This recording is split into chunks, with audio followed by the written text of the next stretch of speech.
honor. Me and Russ being here with you today. Take your time out from your busy schedule. It's an honor. I'm not busy. I'm going to shut this down before she overheats. Showtime. That's to check the white balance. Yeah. You ready, Russ? Frank Poland, Russ Lane behind the camera. That's all we're going to get out of him today. And we have Charlie Chiarchiaro, the great Charlie Chiarchiaro here today. And me and Russ have done a little traveling. We left beautiful Round Pond and came way up here in Waldoboro to do Charlie Chiarchiaro. You're up to the big city. Up here at the big city, we're at a fast pace. Fast-paced city compared to Round Pond. Yes. And we got a few questions to ask Charlie. We were lucky enough and honored to do an interview with Charlie. A very interesting man. I've got questions right in my pocket. Wow, cheat sheet. Let's see. Number one. Where did you grow up, Charlie, and brothers and sisters? All right. In what year? Well, Frankie, first of all, it's nice having the both of you here at Techantiques in Waldoboro, Maine. But anyway, where did I grow up? And tell me to stop, because if I talk too much, I was vaccinated with a phonograph needle.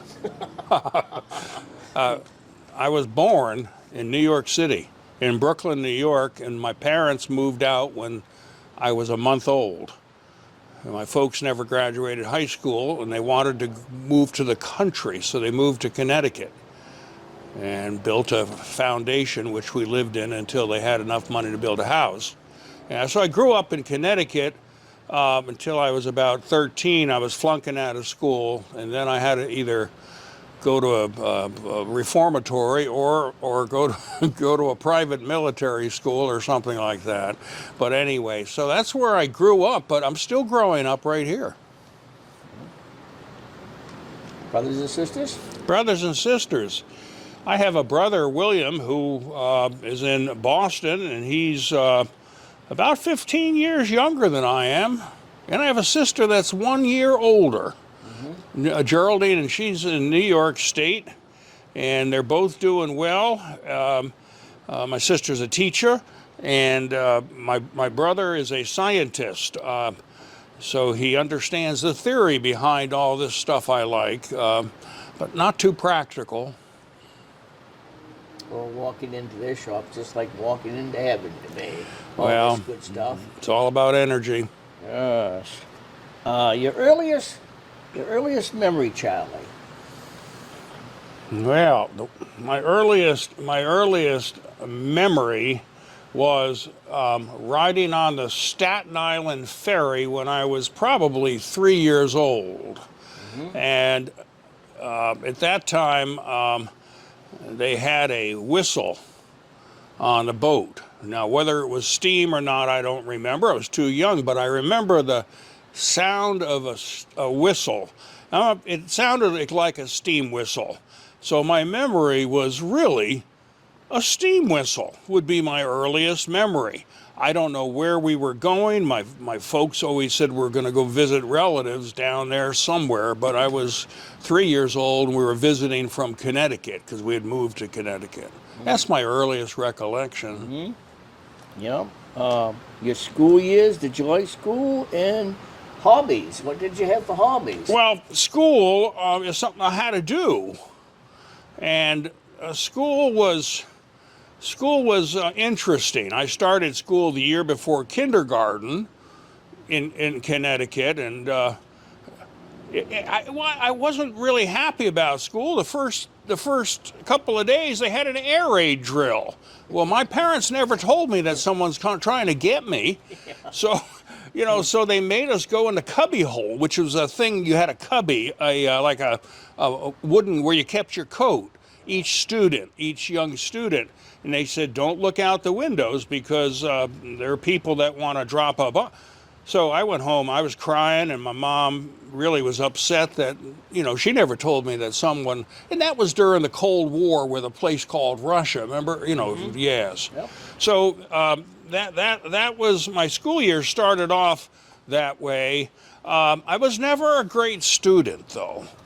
I tended always to try to figure out the motivation of my teacher.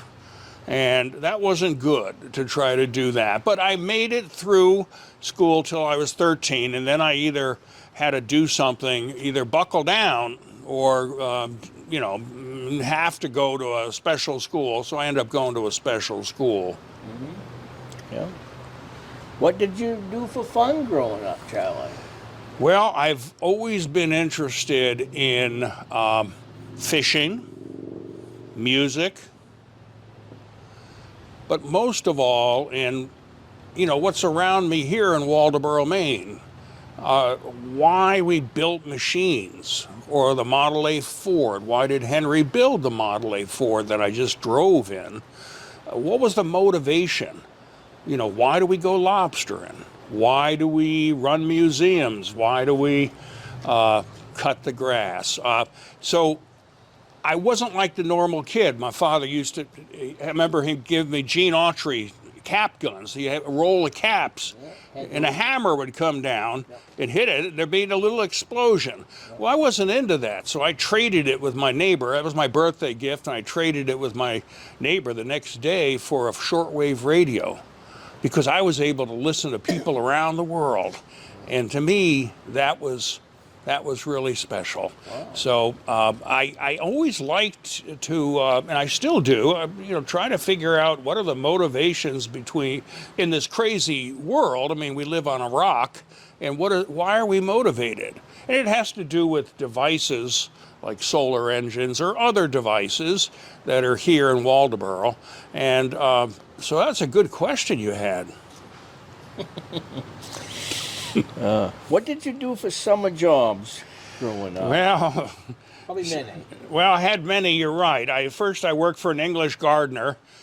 She was about 85, and I was 14 or 13.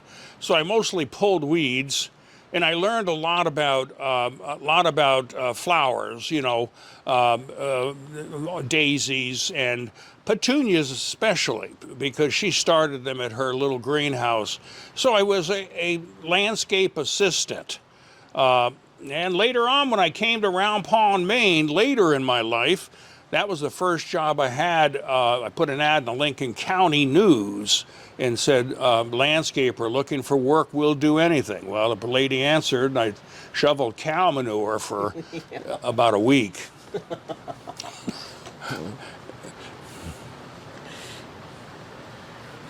Well, it's got on this question the best thing about growing up in Round Pond, but you did spend a few years in Round Pond. You still go there at least once or twice a week.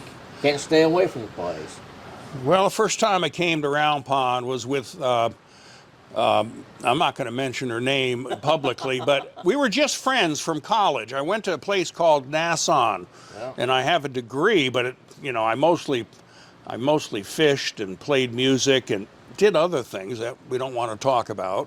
But I do have a degree, but we're not going to get into that. But I met a person who still lives in Round Pond on Backshore Road. I know who you're talking about. Yeah, but I don't want to mention names. But she's a very good person. And she is. And I always loved buying and selling things. So Janny and I had a kind of a business where we'd come up here, and there was a person named Carol Hanna who very great man, always had a very thick billfold, and he would buy and sell lobsters, and we would buy them and take them back to college. And of course, they had a lot of money per pound.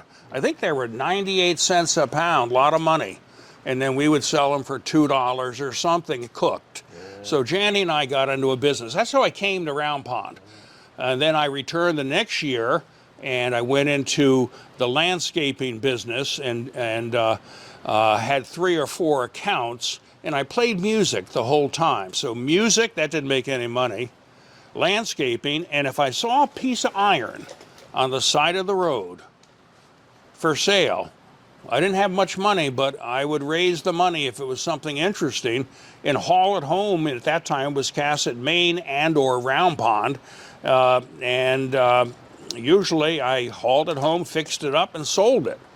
I didn't have any money to keep things, you know. Carroll, I mean, this was one great man and an icon of Bristol. And as far as I'm concerned, Bristol hasn't been the same without him.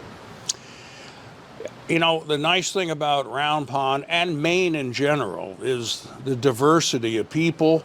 Yep. In terms of, and I'm not talking about out of state versus in state. I'm not talking about that diversity. I'm talking about, doesn't matter where you're from. It's the Maine people, no doubt, can solve a problem much easier than a person like me from away. I was taught to use a spoon to eat with. Well, the Maine people taught me you can use a spoon for many different things. So the great diversity, the Carol Hannas of the world, and you and I can go on. There's so many character. Westhaver Haller, you know, we can go on and on. We were blessed to grow up with the people in the times that we did. Carol was a selectman, a great Yes. guy to work for on the fishing end of things. Pretty much my whole family had sold lobsters to him, you know. He definitely would be in the Hall of Dad, Fame. My brothers, my cousins, my uncles, they all sold to him. You know? Exactly. And you know, he let me use, he had a double-ended skiff, you know, right down there at Round Pond. I didn't have any boat, but he let me row and go mackerel fishing. And that was a lot of fun. So I, you know, and we hand lined at that time. We didn't have money for fishing poles. He was a lawyer. Yes, he was a lawyer. And a good one. Yes. And he was a World War II veteran, a Purple Heart. He was. Quite a history behind him. Quite a history. He kind of had a little John Wayne in him, too. I don't know if you mean, but Maine John Wayne, you know. And they had a sawmill in the family, too, I believe. And did the pots, crap material. Right. What we call He had a pot big stock. old engine down there, like one of these, that used to run something that eventually I got off of O.W. Holmes, another character. Yeah. Oh, I've lost my place here, Charlie. Well, if I'm digressing, you have to just, the road a little bit in a good way. Let's see. Where did you graduate from high school? What high school did you graduate? I went to Staples. No, I didn't go to Staples. High school. That was grade school. High school, I graduated from a place called Cornwall Academy in Great Barrington, Massachusetts. That's where I had to go to school because I was flunking out and I couldn't go to high school. I was a bad, you know, not a bad character, just that... A hellraiser? No, it's just that, you know, I could not see learning things like division and why would that help me? I rebelled and that gave me bad grades. And when that gave me bad grades, either I had to go to summer school and work all summer, you know, in school all summer, or they said maybe it'd be best if he goes to a school with more discipline. But there was no more discipline. We fished, we played music, and we had a girls' school right next door. Charlie's way up here with common sense, smart. Well, I don't know about that, but, you know, why people do things is, yeah. Tell us about your family, if you want, your spouse, children. That's what he has here. Well, my family, again, again, my parents never graduated high school, and they were very successful because they worked hard.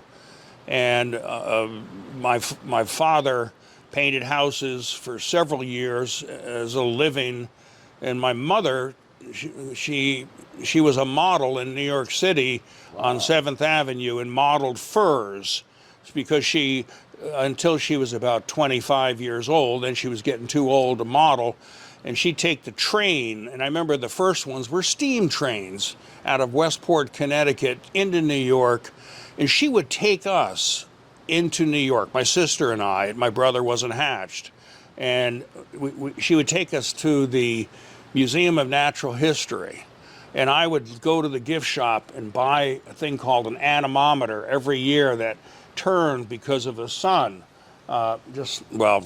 Anyway, a device that would turn because of the heat of the sun.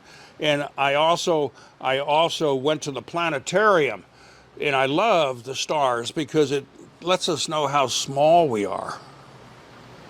So my parents, and my father was more of a businessman. My mother was more of the artist, creative person. My father was a provider. He ended up in a real estate and insurance. He flunked the exam 3 times, and he finally became very successful, and they retired when they were in their late 50s. I didn't retire from the Owl's Head Museum until I was 62, and I'm never retired. I have not. I will not retire. You're always staying busy. Well, I'm always saying, where's the next thing, opportunity, and something we can manipulate into converting energy. Served the community or any groups? Could you say that? Served. Let me turn up my hearing aid, okay? There. Have you served your community or any groups? Well, I helped the Salvation Army. Yep. So when people say, were you in the service? I was never in the service, but I was a volunteer for I rang the bell. So that's what I tell people. I was in that service. But when I was young, I served the community my mother would raise money for things like the Hungarian Revolution of 1954 and put on fundraisers. She was a great person to raise money for causes where people were in trouble or starving or whatever. And it could be the hurricane I don't remember the name of the hurricane. I think it was 55. So I was always involved. My mother was more of a community person. I mostly terrorized my community when I was young. We got into a lot of, we never hurt anyone, but, there are several mailboxes that ceased to exist because we were experimenting with, different things like blasting caps. But anyway, I'm not going to get into that. I never served time or anything. Yeah.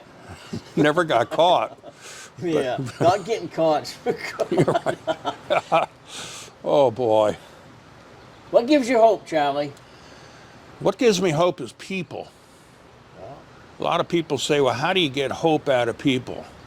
What gives me hope right now, being 75 years old, is I grew up in a world called the analog world, where things had mechanical motion to them. And then I saw the change to the digital world, pushing buttons, because when I ran a museum for 36 years, I had to learn computers in late 1980s. And what gives me hope is right now, I have a lot of younger people between the age of 30 and 60, that's young, who are starving to have something analog or to experience something analog. I take people fishing, right? I saw you out the other day, and you were in Clara, your boat, Yeah, and I kind of cut in front of you. You probably thought I was some out-of-stater. No, I knew who you were from a distance. And I had a boatload of pretty interesting people, Yes, young you people, did. Yes, you did. and they'd Yeah. never fished in their life. Yeah. Never fished. And when they felt that mackerel on there, and then they got to eat that mackerel. So the point is, I have hope because I see a reversal now where, not going back to analog, but where the young people want to learn about analog and how it led into the digital world. The young people, they take for granted, the Model A is a beautiful car right there, a beautiful truck that I drove in up here for this interview. But there's nothing like the engine in the modern truck that you came here in. You don't have to lift the hood. And so to make the connection between the evolution of technology, and it was only a few years ago that if you found an iPhone in the woods, you thought that you were on a different planet. Yeah. And now today, so the point is, raising the level of awareness and appreciation of what we have today gives me hope. Okay, we're gonna throw another pitch at you, Charlie. Brush with anybody famous. Probably many of those working at the museum. Or don't you care to? No, no, I can talk famous. You mean that are well known? Their names would be Yeah. well known. Well, I was fortunate at the museum, which is located at an airport. So a lot of personalities that were either coming to Maine for a specific reason, to talk at the Samoset, to, presidents, vice presidents would land there and come over to the museum. But the governor of Maine would also always, when I'm talking about Governor Brennan at that time, he would, come to the museum while he was waiting to go to the Samoset to give a talk on some, I don't know what subject. And there are many funny stories of things that happened while he was visiting the museum. But we had musicians, but they're all treated the same. Yep. There was nothing, John Travolta lived on Islesboro, but when he came to the museum, he'd always say, "Charles, what a great place. This is an oasis of comfort." Yep. And so you had different people over the years. But to me, the famous people are people such as yourself that are lobstering out here there. we No, go. listen to Yeah. me. I'm not buttering you up. You know I'm not that way. But the people that live and the people I know around us here, and you know too, we are blessed with are. being around people that maybe aren't famous, but they're sure infamous.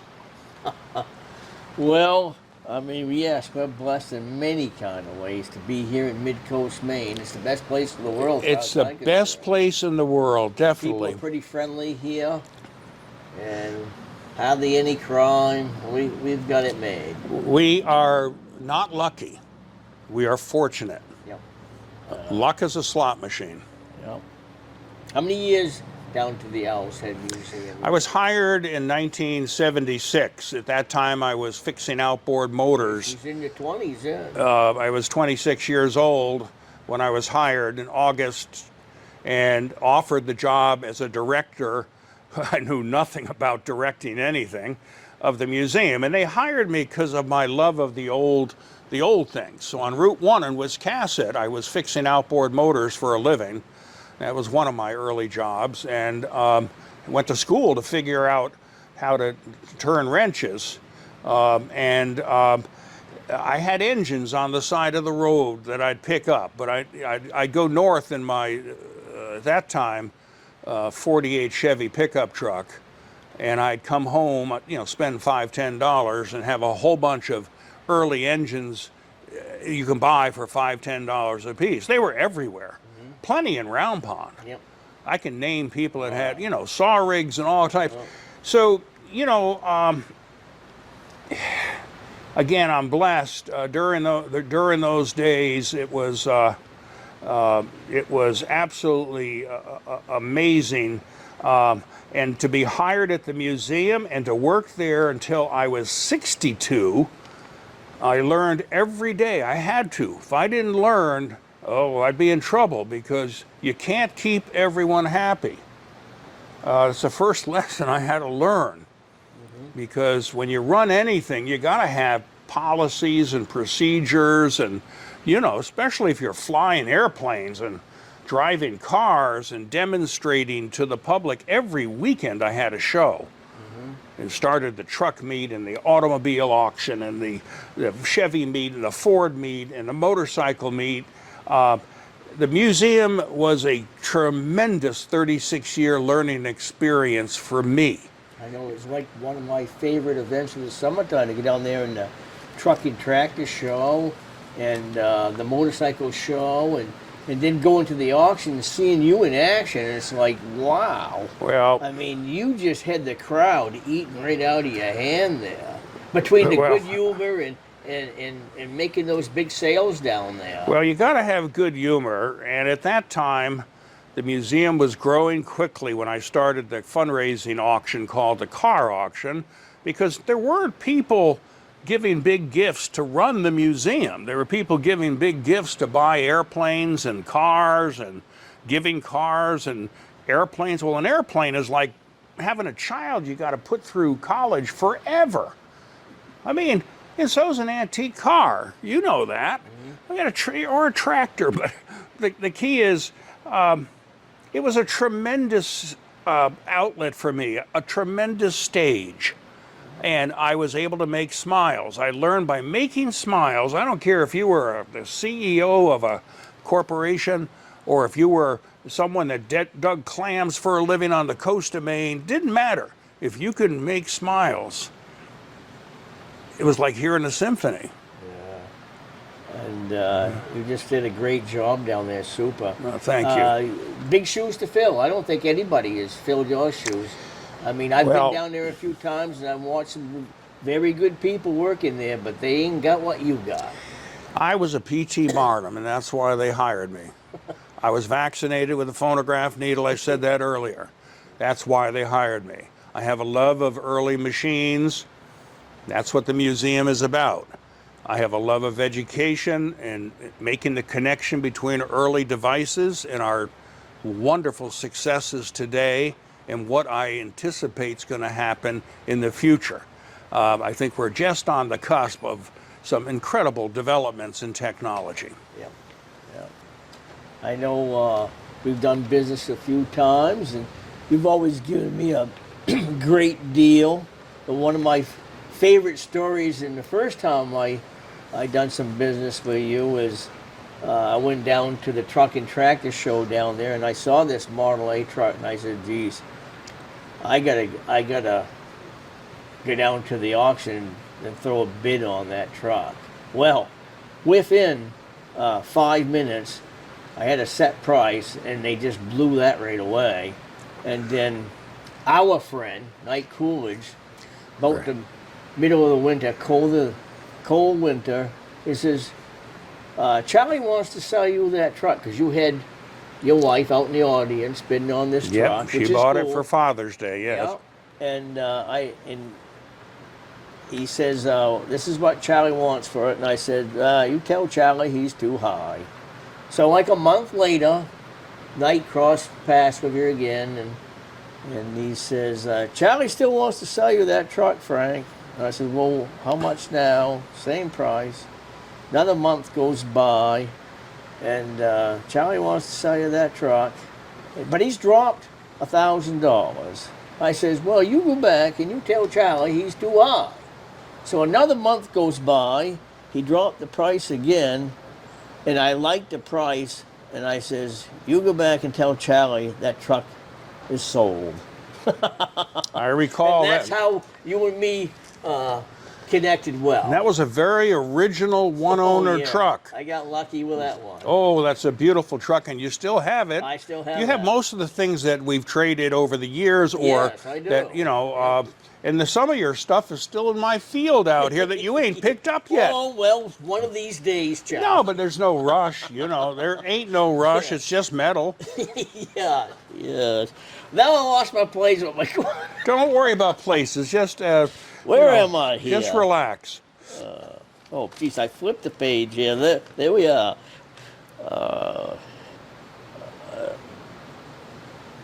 What is the secret to happy life? And you are a happy camper. I am blessed, and every day I get up, I thank the powers to be that I'm able to get up. But to me, it's not your education.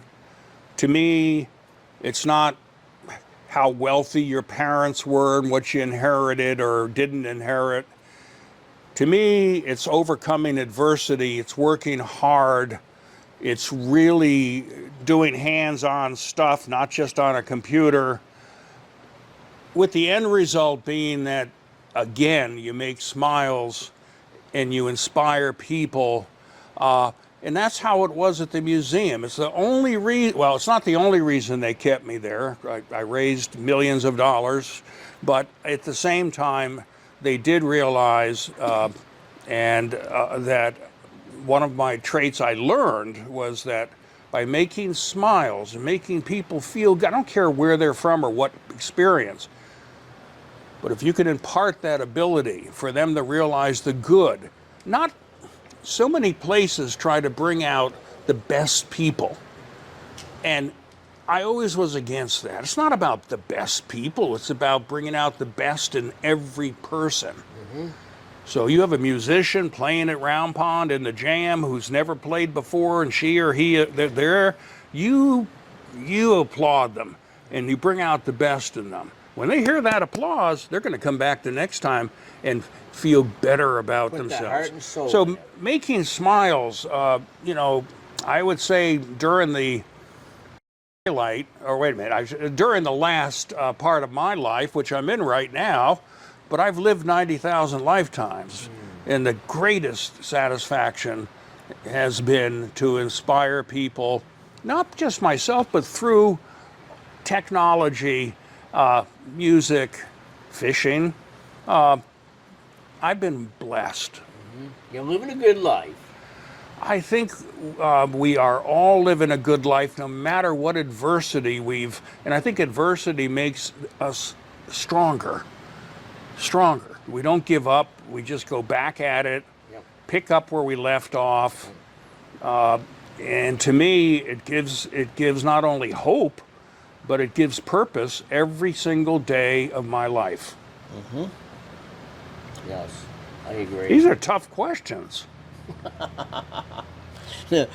Tell us something no one knows about you. Here we go. This is probably the toughest question. Well, no, it's something that no one knows about me. All right, are you ready for the answer? I'm sitting down. There are two foods I won't eat. Mint jelly Yeah, okay. and canned cranberry sauce. Yeah. That's what no one knows I don't know about if I me. want to eat them either. And now, if it's fresh cranberry sauce from cranberries, I will eat it. But really, that's a hard question, and I gave you an easy answer. Cranberry juice and a little vodka is pretty good, though. Well, I'm not going to comment on vodka. I do not drink, and if I do, I have myself in a situation where no one's going to be around me. So, yeah, Thanks for the warning. I'm not a purist. You know that. Yes. What would you like to be remembered for? There's so many things to go down on that road with you. I hope to be remembered for not what I have, not for what I've accomplished, but remembered by those who have been inspired by the fortunate situations I've been in, such as right here now in my building in Waldoboro, Maine. I have school groups come here. So at the end of the day, when I'm laying there, and if you ask me that same question, I would probably say making smiles so that we had a level of awareness of our past so that we could better appreciate what we have today, and what we're going to have in the future is going to be amazing. It'd be like if you asked me a question in 1910 and said, Charlie, do you think there would ever be a time where a camera could take our picture and put it on something called the internet, or my tube, or her tube, or your tube, or whatever it's called? We couldn't even comprehend what that meant. And that's where we are today with what's about to happen, I think, when it Come a comes. long ways from the horse and buggy era. Huh? Well, we've come a long way in a short period of time, but every day something new pops up.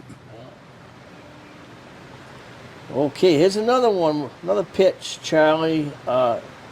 If you could give a piece of advice to the next generation, what would it be?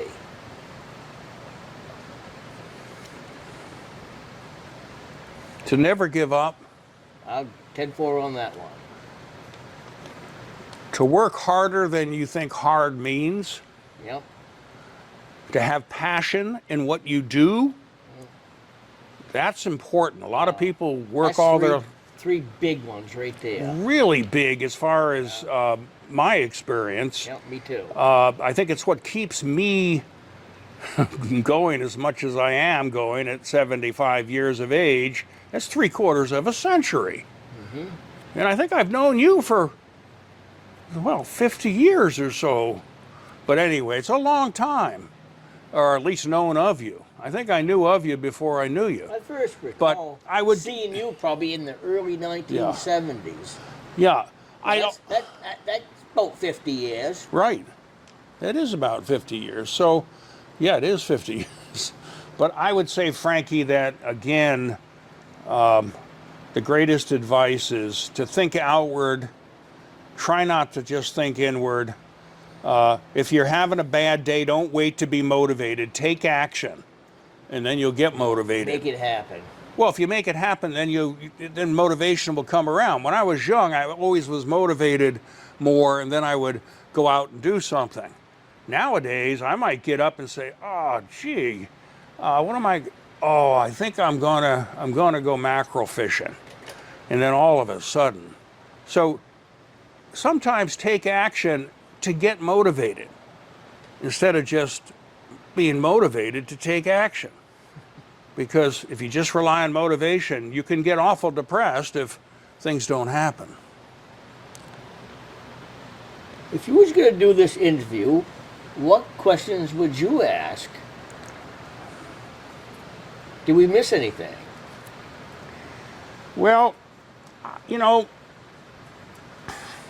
I guess the question that I would ask if I was doing this interview, I wouldn't be a question. If I was the interviewer, like Frankie Poland, I would say, what is Frankie Poland? What motivates him to do these interviews? Well, wow, you twisted that one around. Sometimes through at it's me, good didn't to you? do You're that. Clever. You caught me off guard with that one. Well, it's documented people, good people, history, especially with the older generation. What few of those are left. It's too bad we didn't do this 30 or 40 years earlier. But we were young and going down different roads in that time. And it's good that this has been going on for a while. Not with just Ross, but Art Myers is another one that really caught on. Yes. I watched a lot of his work, like 30 plus years ago or more. Exactly, yes. And he was like way ahead of his time, and he caught a lot of good old school Mainers. Yes. And so if we can get some of that in, have a little bit of fun, and it's all history in the making. And I'm honored to be working under Russ Lane's longtime friend, teammate, well, several teams, and you, Charlie, a friend, and we're honored to have you take time out and spend some quality time with me and Ross. So I think that's a wonderful answer to your question that you asked me. I ran that right off the top of my head. I didn't No, even but practice that one. you're vaccinated with several phonograph needles. Wow. I'll think about that one on the way home. Anyway, So are you going to give us a little bit of a tour, Russ, of some of this nice stuff he has there? Take some pictures? well, here in Waldoboro, we don't have a museum. These items come and go. They go to museums around the world. They are acquired. We fix them up. We restore them. And right now, my focus really is on the conversion of energy. It's just like, I don't know if you can see this in the picture or not, but I'll hold it right in front of me. Here you have a fan right here that cools. Now, in 1890, electricity wasn't in Bremen, Maine, or Round Pond. It was invented, or I should say discovered and tamed by Thomas Edison. But the concept of putting a candle underneath this, a candle, because we didn't have lights, so you had to have a candle. There were a lot of candles there were gas lights, but they were awful dangerous. And within a minute, this would start to run this heat engine, not a steam engine, not a gas engine, not electric.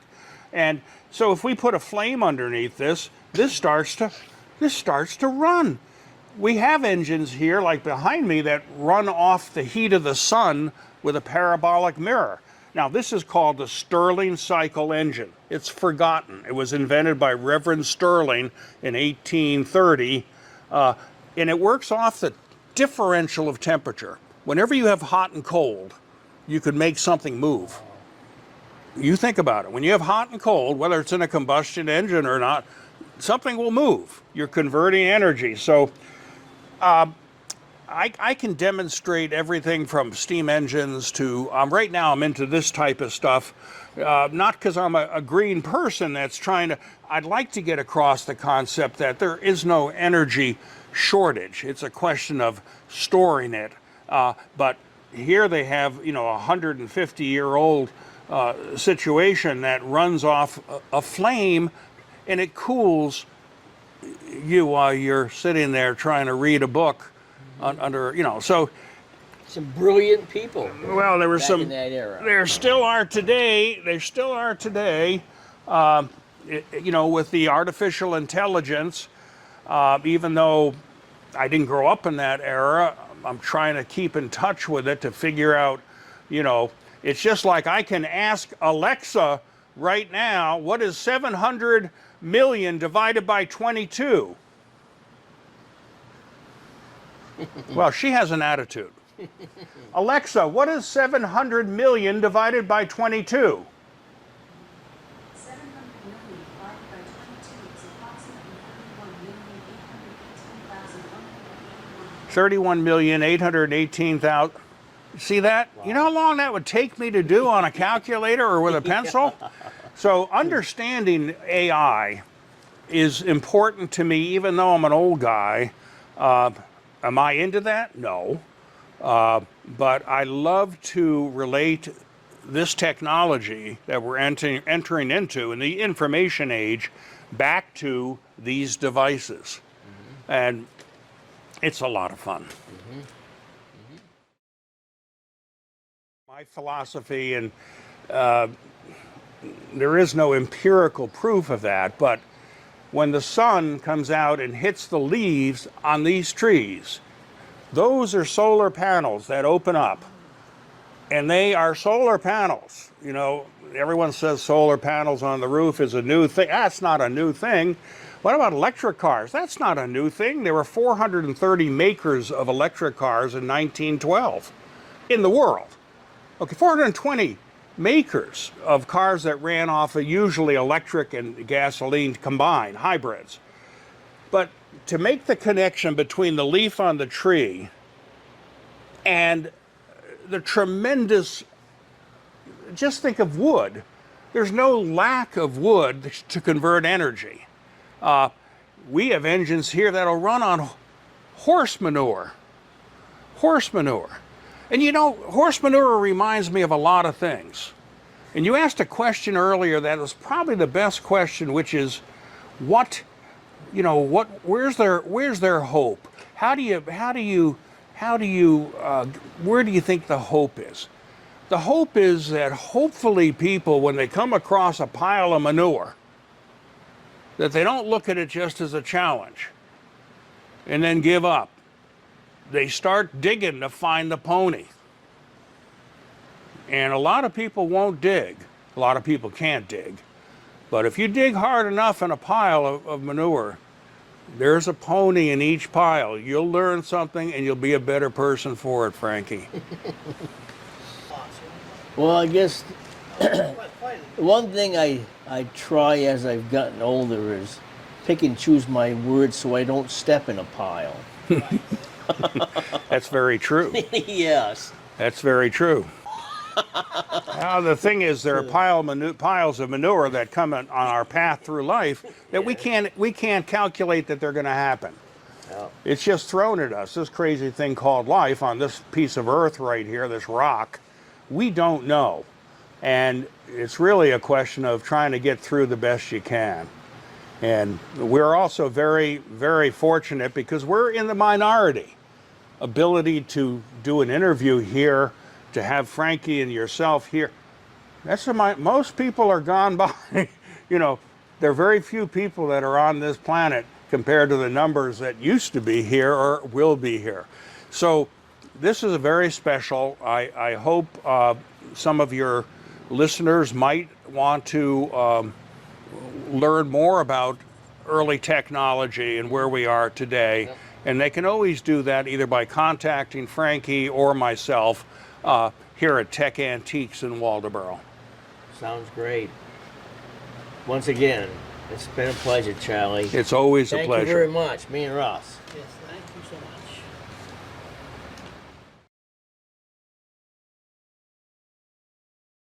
The prop, the rudder, we have the propeller shaft, we have the propeller. It's around here somewhere. We have, you name it. We have the soap dish. We have the generator that lit the light bulbs in 1892, one of the first. But we don't have the hull of the boat. That rotted away. Someone saved everything, and then they restored this. I didn't restore this. Pretty good. Yeah, it's a beautiful piece of technology. And there's one I want to really show you that I think your audience would really like, and it's the most simple thing in the world. Now we're going to come over here. You're not going to be able to see it from there. While we're waiting for maybe him to set up, I just got this. Now this is not what I was going to show you. This just came in 3 days ago. Wow. This was in the Grand Trunk, Portland, Maine Grand Trunk Railroad Station. And this was way up in the tower. And this drove 4 12-foot dials on the clock up in the tower. It's a tower clock mechanism. So this goes back and forth. And this is gorgeous. And what makes it gorgeous, it has all the original paint. When I got it, it was covered with grease, so you couldn't see anything. So we're slowly cleaning it. What year did you say this was? This is 1890s. Yes, but this, to me, talks about energy and power. Now, Frankie, why don't you come over here? It's how you want me on track. Well, just you're over here with me, right here. I didn't want to block you off. I want But I want you to be in this, because this is important. Now, right now, I can't really demonstrate this because we're welding a piece that was broken. But you understand what this is? It's a treadmill. But who's it for? What I does could it, use a little bit of that. what does it say right here? What is this, dog? Dog, sheep, or goat. Oh, wow. So what you would do, you would raise this so it was flat. You would undo the chain, and you'd lead your dog, goat, or sheep up on when it was flat. Then there's a lever over here that would lower it down. Well, that animal had to do what? It had to move. It had to run because it's a treadmill. Because it would, it's not electric. So when it turned this pulley. And when it turned this pulley, you put a belt around here, and you had a little saw rig for stove wood. And you'd have two, if you had a good 1 horsepower, 1 dog power is equal to about 2 horsepower. Is it really? Not really. Excuse me, it's equal to half a horsepower. Depends on the speed. But you put a bone out here, and for a dog, and they want to get to it. It doesn't hurt them at all to do this. But this is animal power. They made these for as large as for 2 oxen. Okay, so they were 25 feet, and they'd lead these oxen up there, and that would run the sawmill. Wow. So finding this one was amazing. This was up in Bangor, and to me, it's a great educational thing that talks about converting energy. And then you talk about you got to feed the dog, so calories in, calories out. So there's all kinds of stories here. with these objects. It's not having the objects. It is true, you know, I make money doing this, buying and selling, but it's, I don't need to do any of this, but I enjoy it so It's a much. love, I can tell. I mean, There's the love of another it. hot air engine right there we're working on. You build a fire in that firebox with any source of fuel, and this has a pump on the other side, and again, it'll pump water from a brook or from a lake or anywhere. We didn't have electric motors, so there was no, you know, now the cheapest thing in the world is electricity.